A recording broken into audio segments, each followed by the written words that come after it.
സമൂഹത്തിൻ്റെ സുരക്ഷയ്ക്കും വളർച്ചയ്ക്കും ഗവൺമെൻറ് പ്രധാന വരുമാന സ്രോതസ്സിന് വേണ്ടി 24 മണിക്കൂറും അധ്വാനിച്ചുകൊണ്ടിരിക്കുന്ന ബിസിനസ്സുകാർ അല്ലെങ്കിൽ കച്ചവടക്കാർ സാമ്പത്തികമായി സുരക്ഷിതരാണ്. നമസ്കാരം.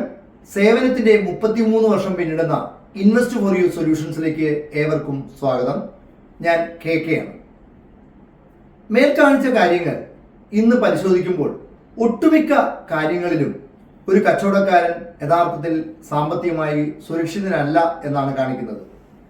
എന്തുകൊണ്ടെന്നാൽ ഒരു ബിസിനസ് ആരംഭിക്കുമ്പോൾ സ്വന്തം സമയം, കയ്യിലുള്ള ചെറിയ ചെറിയ സമ്പത്തുകൾ, ഒരു പ്രയത്നം, ആത്മാർത്ഥമായ പരിശ്രമം, അതാണ് ഒരു ബിസിനസ്സിന് മുതൽക്കൂട്ടായിട്ട് വരുന്നത്.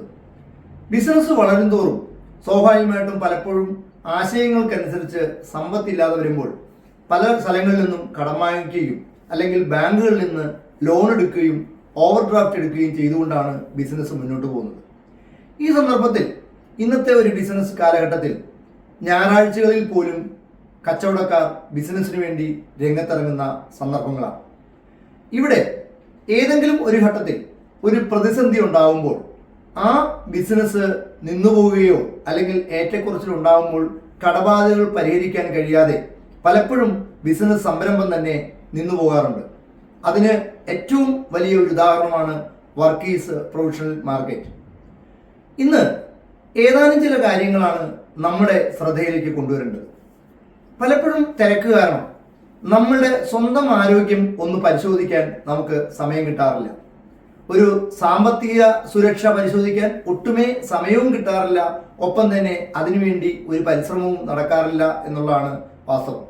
എന്നാൽ നമ്മുടെ വാഹനങ്ങൾ, നമ്മുടെ മൊബൈലുകൾ എല്ലാം തന്നെ കൃത്യതയോടെ നമ്മൾ പരിശോധിക്കുകയും അതിനുവേണ്ട സുരക്ഷാ കവചങ്ങൾ ഒരുക്കുകയും ചെയ്യാറുണ്ട്.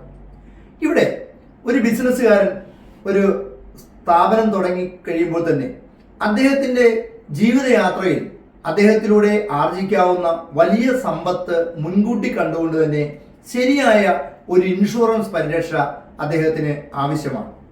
എന്തുകൊണ്ടെന്നാൽ ആ ഒരു സുരക്ഷ നമുക്ക് എന്തെങ്കിലും ഒരു പ്രതിസന്ധി ഉണ്ടായാൽ, ഇന്ന് നമുക്കറിയാം പഹൽഗാം എന്നുള്ള സ്ഥലത്ത് ഇടയ്ക്ക് ഒരു ബ്രേക്കിനായി പോയ 26 പേരുടെ ജീവൻ നഷ്ടപ്പെട്ടു. രാജ്യം അതീവ ദുഃഖിതയിലായിട്ട് നിൽക്കുന്ന കാലഘട്ടങ്ങളാണ്. പക്ഷേ അദ്ദേഹം വരുത്തിവെച്ച ബാധ്യതകളോ അല്ലെങ്കിൽ അദ്ദേഹത്തിന്റെ കുടുംബത്തിന്റെ ഭാവിയിലേക്കുള്ള ജീവിതമാർഗമോ ഇവിടെ ആരുറപ്പാക്കും എന്നുള്ള ചോദ്യം മുന്നിട്ട് വരികയാണ്. ഈ ഒരു സാഹചര്യത്തിൽ ഒരു ബിസിനസ്സുകാരൻ അദ്ദേഹത്തിന്റെ ബിസിനസ് മുന്നോട്ട് പോകുമ്പോൾ അദ്ദേഹത്തിന്റെ വാല്യൂ, ഇപ്പോഴുള്ള വാല്യൂ അല്ല, ഭാവിയിൽ അദ്ദേഹത്തിലൂടെ സമാഹരിക്കപ്പെടുന്ന വാല്യൂ കണക്കാക്കിക്കൊണ്ടുള്ള യഥാർത്ഥ ഇൻഷുറൻസ്, അത് ആർക്കെങ്കിലും സഹായം കൊടുക്കാൻ വേണ്ടി ആയിരിക്കരുത്, എവിടെ നിന്നും വാങ്ങിക്കുന്നതാകരുത്. നമുക്കൊരു പ്രശ്നമുണ്ടായാൽ കൃത്യമായിട്ട് പണം കിട്ടുന്ന സ്ഥാപനങ്ങളിൽ നിന്ന് മാത്രമേ വാങ്ങിക്കാവുള്ളൂ. ഇതിന് ഇടയ്ക്ക് ഒരു ചെക്കപ്പ് നമ്മൾ നടത്തേണ്ടതുണ്ട്. എത്രയുണ്ട്, എത്രയാണ് വേണ്ടത്, എടുത്ത കാര്യങ്ങൾ നല്ലതാണോ എന്ന് പരിശോധിക്കുന്നുണ്ട്. രണ്ടാമത്, ഒരു ബിസിനസ് നടത്തുന്നതിനിടയിലാണ് ബിസിനസ്സുകാരനോ അദ്ദേഹത്തിന്റെ കുടുംബാംഗങ്ങൾക്കോ ഒരു ആരോഗ്യ പ്രശ്നം നേരിട്ടാൽ നമ്മുടെ ബിസിനസ്സിൽ നിന്ന് പണമെടുത്ത് അതിനുവേണ്ടി ചെലവഴിക്കാനുള്ള ഒരു അവസരം ഒരിക്കലും ഉണ്ടാകരുത്. പകരം ശരിയായ ഒരു ആരോഗ്യ ഇൻഷുറൻസ് കുടുംബാംഗങ്ങൾക്ക് എല്ലാം ചേർന്നുകൊണ്ട് ചെയ്യേണ്ടതാണ്. മൂന്നാമത്, നമ്മുടെ ബിസിനസ് സ്ഥാപനം ശരിയായ തുകയ്ക്ക് ഇൻഷുർ ചെയ്തിട്ടുണ്ടോ എന്ന് പരിശോധിക്കേണ്ടതുണ്ട്. എന്തുകൊണ്ടെന്നാൽ പലപ്പോഴും ബാങ്ക് ഒരു ലോൺ തരുമ്പോൾ ആ ലോണിന്റെ എമൗണ്ടിന് മാത്രമായിട്ട് ഇൻഷുറൻസ് ആണ് ബാങ്കുകൾ തരാറുള്ളത്. ശരിയായ ഇൻഷുറൻസ് എന്ന് പറയുന്നത് നമ്മളുടെ അസറ്റുകളെ അല്ലെങ്കിൽ സ്റ്റോക്കിന് എഗെയിൻസ്റ്റ് ആയിട്ട് പ്രോപ്പർ വെരിഫിക്കേഷൻ നടത്തി വേണം ഇൻഷുറൻസ് ചെയ്യുവാനായിട്ട്. മറ്റൊന്ന്, ഏകദേശം ഒരു 6 മാസമെങ്കിലും പെട്ടെന്ന് ഒരു അടിയന്തര ഘട്ടം ഉണ്ടായാൽ പണം ലഭിക്കത്തക്ക അല്ലെങ്കിൽ നമുക്ക് നിലനിൽക്കാൻ വേണ്ടിയിട്ട് ഒരു എമർജൻസി ഫണ്ട് നമ്മുടെ കയ്യിൽ ഉണ്ടായിരിക്കണം.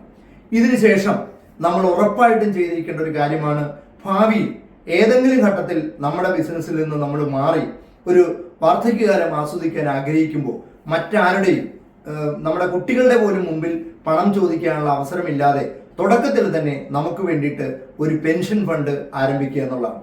ഇതിനെല്ലാം ശേഷം വേണം വകമാറ്റി നമ്മുടെ ബിസിനസ് പണം മാറ്റുവാൻ. ഉദാഹരണം, പലപ്പോഴും ബിസിനസ്സിന് വേണ്ടി നമ്മൾ എടുക്കുന്ന ലോണുകൾ ആ പർപ്പസിന് വിനിയോഗിക്കാൻ സാധിക്കാതെ അല്ലെങ്കിൽ അതിനുവേണ്ടി മുഴുവൻ പണവും ചെലവഴിക്കാതെ മറ്റു കാര്യങ്ങൾക്ക് വകമാറ്റുകയും ബാധ്യതകൾ കുമിഞ്ഞു കയറി അവസാനം കടബാധ്യതകളുടെ സ്ഥാപനം തന്നെ നിന്നുപോകുന്ന ഒരു സാഹചര്യം ഉണ്ടാകാറുണ്ട്.